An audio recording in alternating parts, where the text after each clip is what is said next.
ভর্তা ভাত খেতে পছন্দ করে না এরকম মানুষ খুঁজেই পাওয়া যাবে না। এরকম যদি একটা ভর্তা রেসিপি আপনার খাবার তালিকায় থাকে তাহলে মাছ মাংসের কোনো প্রয়োজন হবে বলে আমার মনে হয় না। আসসালামু আলাইকুম এভরিওয়ান, আশা করি সবাই খুবই ভালো আছেন। কাছে বা দূরে যেখান থেকে আমার ভিডিওটা দেখছেন সবাইকে আমার নতুন ভিডিওতে আমন্ত্রণ জানাচ্ছি। বাই দ্য ওয়ে, আজকের রেসিপি কাঁঠালের বিচির ভাজি ভর্তা। তো বিচিটা দেখতে পারছেন আমি কত সুন্দরভাবে একদম সাদা করে পরিষ্কার করে নিয়েছি। খুবই সহজ উপায়ে কাঁঠালের বিচি কীভাবে ধপধপে সাদা করে পরিষ্কার করবেন এই টিপসটা আমার চ্যানেলে দেওয়া আছে, যদি কেউ দেখতে চান তাহলে দেখে নিতে পারেন। তো কাঁঠালের বিচিটা দেওয়ার পর সামান্য একটু পানি দিলাম আর দিয়ে দেবো 1 চিমটি পরিমাণ লবণ, যেন বিচিটা খুব তাড়াতাড়ি সিদ্ধ হয়ে যায়।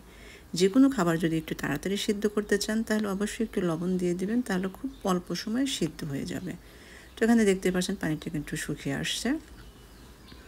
এ পর্যায়ে বিচিটা আমি আরেকটু ভেজে নেব, ভেজে নিয়ে এক সাইড করে দেব, দিয়ে বাকি উপকরণগুলো অ্যাড করে নেব।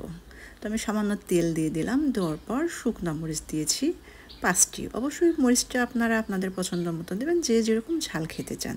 তো এই ভর্তাটা কিন্তু একটু ঝাল ঝাল হলেই বেশি ভালো লাগে। সাথে দিয়ে দিলাম কয়েকটা কাঁচামরিচ, আর কাঁচামরিচটা দেওয়ার সময় অবশ্যই একটু চিড়ে দিবেন, তা নাহলে কাঁচামরিচটা কিন্তু ফুটে আপনার চোখে লাগতে পারে।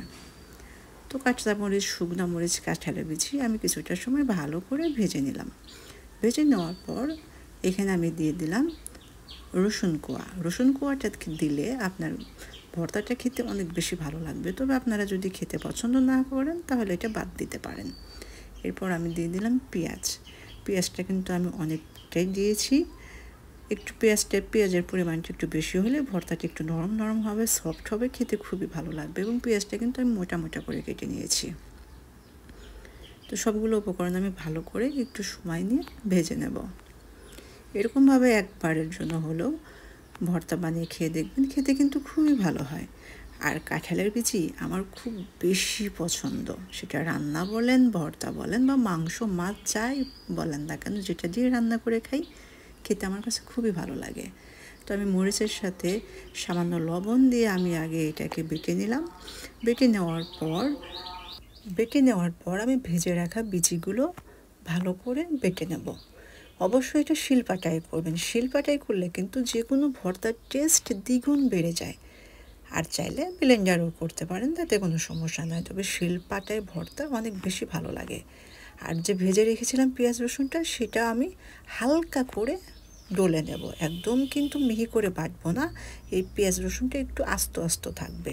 তো সবগুলো উপকরণ আমি আবারও ভালো করে হাত দিয়ে সরিষার তেল দিয়ে মেখে নিয়েছিলাম। সরিষার তেলটা অবশ্যই দেবেন, সরিষার তেল ছাড়া কিন্তু ভর্তা একদম জমে না। সবগুলো উপকরণ ভালো করে মেখে তারপর খেয়ে দেখবেন, আশা করি খুবই ভালো লাগবে।